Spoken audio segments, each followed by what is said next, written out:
दोस्तों UPSC EPFO के APFC and EO exam की डिटेल्ड नोटिफिकेशन आ चुकी है। इस नोटिफिकेशन में सबसे बड़ा चेंज ये था कि भाई इस बार सिंगल एग्जाम में कंबाइंड रिक्रूटमेंट टेस्ट है for both APFC and EO examination. आप लोगों को इस बार अलग अलग पेपर नहीं मिलेंगे एपीएफसी और ईओ के, आपको सिंगल पेपर में ही एपीएफसी और ईओ एग्जाम के लिए कंप्लीट करना पड़ेगा और उसी के थ्रू बच्चे इंटरव्यू राउंड के लिए शॉर्टलिस्ट होंगे।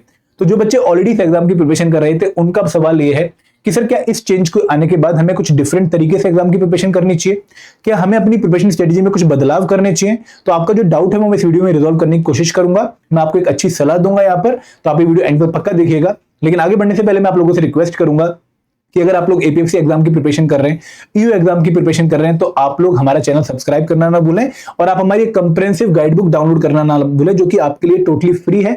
इस गाइड बुक में ना सिर्फ आपको डिकोडेड सिलेबस मिलेगा बल्कि आप लोगों को सॉल्व पीवाईक्यूज, आप लोगों को एक अच्छी प्रिपरेशन स्ट्रेटेजी भी पता लगेगी जिसको फॉलो करके एग्जाम में अच्छा परफॉर्म कर सकते हैं। और ये गाइड बुक का लिंक इस वीडियो के डिस्क्रिप्शन में दिया गया है। जब आप इसको डाउनलोड करने जाएंगे तो ये आपको अपने ईमेल आईडी पर रिसीव होगी, तो आप वहां पर एक बार चेक कर लीजिएगा। अब दोस्तों बात करते हैं कि जो अनएक्सपेक्टेड चेंज है कि there will be a single exam, there will be a combined recruitment test for the post of APFC and EOO। तो उसकी वजह से हमें अपनी प्रिपरेशन स्ट्रेटजी में क्या चेंज करना चाहिए। देखिए यहाँ पर ना मैं आप सभी को दो कैटेगरी में डिवाइड करना चाहूंगा। कुछ बच्चे ऐसे होंगे जो कि पहले से ही एपीएफसी एग्जाम की प्रिपरेशन कर रहे होंगे, ठीक है, जिनका स्टार्टिंग से ही target assistant provident fund commissioner exam होगा। और मुझे ऐसा लगता है कि भाई इस कैटेगरी में काफी ज्यादा बच्चे होने वाले हैं, क्योंकि हम हमेशा से कहते आए हैं, आप लोगों को सजेस्ट करते हैं कि भाई आप लोग एपीएफसी एग्जाम की प्रिपरेशन करिए, क्योंकि अगर आप उस एग्जाम की अच्छे से प्रिपरेशन कर लेंगे तो आपकी ऑटोमेटिकली ईओ एग्जाम की प्रिपरेशन हो जाएगी। आप लोगों को उसके लिए कुछ डिफरेंटली प्रिपेयर नहीं करना है, कुछ अलग से प्रिपेयर नहीं करना है। और दूसरी कैटेगरी ऑफ स्टूडेंट कौन से होंगे, जिनको लगता होगा कि भाई हमारे लिए शायद ईओ एग्जाम निकालना पॉसिबल है, हमारे पास टाइम कम है, हमें कुछ कम कंपोनेंट प्रिपेयर करके अगर सिलेबस कंप्लीट करने का मौका मिल रहा है तो हमें उस एग्जाम की तरफ जाना चाहिए। तो ये कैटेगरी एपीएफसी वाले और दूसरी कैटेगरी ईओ वाले। देखिए जो बच्चे ऑलरेडी एपीएफसी एग्जाम की प्रिपरेशन कर रहे थे उनकी प्रिपरेशन स्ट्रेटजी में कोई भी चेंज नहीं आएगा।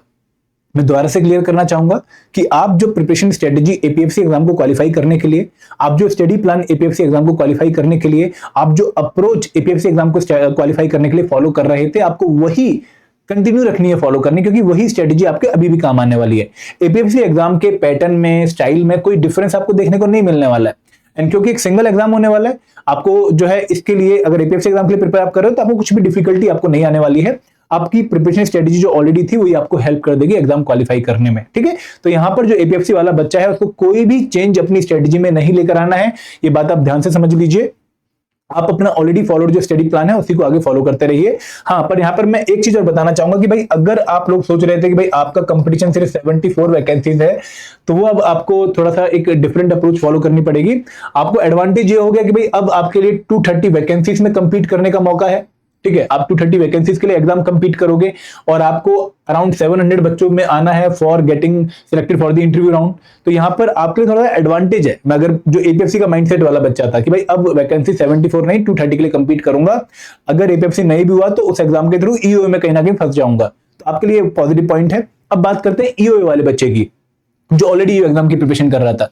देखिए आपका जो फोकस था वो 10 मेजर कंपोनेंट्स पे था, जो कि एपीएफसी एग्जाम में भी आते हैं और ईओ एग्जाम में भी आते हैं, लेकिन जो कंपोनेंट एपीएफसी एग्जाम में नहीं आते हैं। फॉर एग्जांपल अगर मैं एपीएफसी और ईओ एग्जाम के पुराने सिलेबस को कंपेयर करूं तो ऑडिटिंग एंड इंश्योरेंस, ठीक है, ये कंपोनेंट सिर्फ एपीएफसी एग्जाम में आता है लेकिन ईओ एग्जामिनेशन में नहीं आता था पहले। इसी तरीके से एक कंपोनेंट है इंडियन कल्चर एंड हेरिटेज, ठीक है, ये आपका जो कंपोनेंट है ये एपीएफसी एग्जाम में आता था और ये ईओ एग्जाम में नहीं आता था। इंडियन कल्चर प्लस हेरिटेज, और इस कंपोनेंट के आने से एक और इशू क्या हो गया है ईओ वाले बच्चों के लिए कि भाई अब यहां से एंशिएंट और मिडिवल का भी क्वेश्चन एग्जाम में आ सकता है। एक और कंपोनेंट कौन सा था, वो था स्टैट। ये कंपोनेंट आप लोगों का एपीएफसी एग्जाम में आता था, ईओ एग्जाम में नहीं आता था। तो आप लोगों को ये वाला पोर्शन, क्योंकि देखो जो डेवलपमेंटल इशू वाला पोर्शन है वो ईओ के सिलेबस में पहले से ही मेंशन था, बट क्योंकि आप पीडीजी प्रिपेयर कर रहे हो ईओ के लिए तो आपको वो कंपोनेंट ऑटोमेटिकली प्रिपेयर हो जाएगा। तो यहां पर कुछ कंपोनेंट अब आपने नए प्रिपेयर करने हैं। आपका स्टडी प्लान, आपकी प्रिपरेशन स्ट्रेटजी कहीं ना कहीं culture, history, quant, polity, auditing, accountancy, iron labour law, social security, computer awareness, उन कंपोनेंट पे फोकस कर रही थी। अब आपको इनके लिए एडिशनली टाइम निकालना पड़ेगा। तो इससे क्या टेंशन बढ़ गई है दोस्तों? मैं आइडियली ये बोलूंगा कि टेंशन बहुत ज्यादा नहीं बढ़ी है या ज्यादा भी नहीं बढ़ी है। क्यों नहीं बढ़ी है? क्योंकि जितने भी कंपोनेंट यहां पर लिखे हुए हैं जो कि आप लोगों को एक्स्ट्रा प्रिपेयर करने, नए प्रिपेयर करने, ठीक है, इनकी वेटेज एग्जामिनेशन में उतनी ज्यादा नहीं थी लास्ट टाइम। अगर मैं एपीएफसी एग्जाम की कंसर्न की बात करूं, रेफरेंस की बात करूं, तो एपीएफसी एग्जाम में ऑडिटिंग के शायद 2 के आसपास क्वेश्चन थे, इंश्योरेंस के शायद 1 क्वेश्चन था, इंडियन कल्चर हेरिटेज के ये तो एक इंपॉर्टेंट पोर्शन है क्योंकि यहाँ से आपको पेपर में लगभग 5-6 क्वेश्चन देखने को मिलेंगे, और स्टेट का एक भी क्वेश्चन नहीं था, पीडीजी के 2-3 क्वेश्चन थे। तो अगर हम बात करें लगभग 12-13 क्वेश्चन हैं जो अब आपको डिफरेंटली प्रिपेयर करने हैं, जो आप पहले प्रिपेयर नहीं कर रहे थे, लेकिन जो प्रिपरेशन आप ऑलरेडी कर रहे थे वहां से 108-109 क्वेश्चन आप अभी भी प्रिपेयर कर रहे हो, तो उनमें कोई चेंज नहीं है। तो मेजर पोर्शन चेंज नहीं हुआ आपकी प्रिपरेशन पार्ट का, प्रिपरेशन स्ट्रेटेजी का, थोड़ा माइनर पोर्शन ऐड हो गया है। तो यहां पर करना क्या है, मैं आपको एक सलाह दूंगा, आप बहुत ध्यान से सुनिएगा। आपको करना यह है कि आप अपनी एग्जिस्टिंग प्रिपरेशन कंटिन्यू रखिए, एग्जिस्टिंग प्रिपरेशन, ठीक है। जैसे फॉर एग्जांपल आप जो भी कंपोनेंट प्रिपेयर कर रहे थे उसको कंटिन्यू रखिए और कोशिश करिए कि भाई बाय 15 अक्टूबर मैक्सिमम 20 अक्टूबर आप एक बार उनको कवर कर लें, एक बार पूरा सिलेबस गो थ्रू कर लें, ठीक है। उसके बाद क्या करना है कि लगभग 10 दिन का टाइम एक्स्ट्रा निकाल के, 10 डेज अक्टूबर में एक्स्ट्रा निकाल के आपको जो कंपोनेंट रिमेनिंग है उनको 3 घंटे डेली देके एक बार कवर करने की कोशिश करनी है, ताकि आप उनमें एवरेज प्रिपरेशन कर लें और नवंबर फिर आपने पूरा रिवीजन पे देना है, ठीक है। तो ये आपकी स्ट्रेटेजी पॉसिबल है। और दोस्तों जो बच्चे ऑलरेडी सिलेबस कंप्लीट कर चुके हैं उनसे भी मैं रिक्वेस्ट ये करूंगा कि अगर आपका ईओ एग्जाम का सिलेबस कंप्लीट है तो अभी रिवाइज करने से पहले, रिवीजन स्टार्ट करने से पहले एक बार 10 दिन का टाइम निकाल के जो कंपोनेंट मेंशन मैंने किए हैं, जो एक्स्ट्रा आप लोगों ने पढ़ने हैं, उनको एंड टू एंड कवर कर लीजिए। मैं ये सलाह क्यों दे रहा हूं, क्योंकि अगर अब कंपटीशन बढ़ेगा तो कहीं ना कहीं आप लोगों को हर कंपोनेंट प्रिपेयर करके जाना पड़ेगा, क्योंकि इस बार नंबर ऑफ वैकेंसीज 230 है, जैसे मैं बार बार कह रहा हूं, एपीएफसी और ईओ के लिए कंबाइन एग्जाम हो रहा है। तो अब कंपटीशन बढ़ेगा तो आप लोगों को अपनी जो प्रिपरेशन है वो बहुत अच्छी करनी पड़ेगी। अब आप उन लोगों से भी कंपीट करें जो कि सिर्फ एपीएफसी एग्जाम के लिए प्रिपेयर कर रहे थे, पहले आप सिर्फ ईओ एग्जाम के बच्चों से कंपीट करने की कोशिश कर रहे थे। नो डाउट बहुत सारी ओवरलैपिंग होगी, बट कहीं ना कहीं आपको ये दिख रहा था कि भाई ईओ एग्जाम में तो 156 वैकेंसीज हैं, बट अब टोटल 230 वैकेंसीज हो चुकी हैं और आपको कंपीट करना पड़ेगा विद दोज स्टूडेंट जो कि पहले से accountant, auditing, IR labour, sorry auditing, Indian culture या फिर स्टेट या फिर पीडीजी प्रिपेयर कर चुके हैं। तो उनको थोड़ा सा एडवांटेज मिलेगा। वो मैं कहूंगा कि ज्यादा एडवांटेज नहीं, अगर आप चाहो तो प्रिपेयर करके वो एडवांटेज को नलीफाई कर सकते हो, आप अपने लिए भी एक पॉजिटिव सिचुएशन क्रिएट कर सकते हो। तो बहुत ज्यादा डिफरेंटली प्रिपेयर करने की जरूरत नहीं है किसी भी बच्चे को। हाँ, मैं ये जरूर बोलूंगा कि अब आप जो मॉक टेस्ट देने वाले हो वहां पर आपको अपनी अप्रोच बहुत क्लियर रखनी है, क्योंकि आपके पास ना एग्जाम में 2 मौके नहीं है अलग अलग, कि भाई अगर सुबह वाला एग्जाम खराब हो गया तो शाम को अच्छा एग्जाम देंगे, या फिर अगर सुबह वाला ठीक हो गया तो शाम का बेकार भी होगा तो भी चलेगा, क्योंकि एक एग्जाम तो क्वालिफाई हो जाएगा। अब एक ही शॉट है, एक ही शॉट में हमें अपनी सिलेक्शन इंश्योर करनी है। तो यहाँ पर एक फेयर चांस तो आपको मिल गया कि भाई सब बच्चे जितने भी थे उन सबको एक फेयर चांस मिल गया कि आप एक ही एग्जाम के थ्रू आगे जाओगे। बट दोस्तों कंपटीशन बढ़ेगा, कंपटीशन बढ़ेगा तो इसके लिए आपको अपनी प्रिपरेशन को और अच्छा करना पड़ेगा।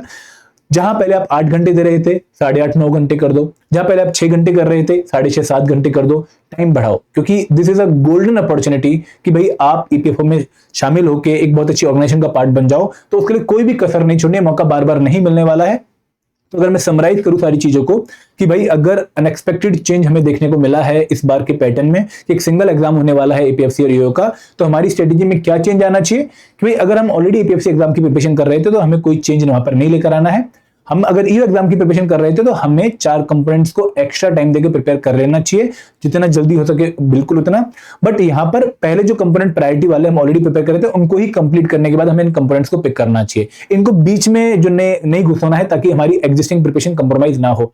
तो मैं बार बार यही समझाना चाहूंगा कि जो आपके मेन कंपोनेंट्स हैं, accountancy, IR and labour law, social security, polity, modern history, general science, computer awareness, quant, reasoning, English, उनको अच्छे से प्रिपेयर करने के बाद इन 4 कंपोनेंट्स के लिए टाइम निकालना ताकि आप इनको बाद में मैनेज करके एग्जाम में जा सको।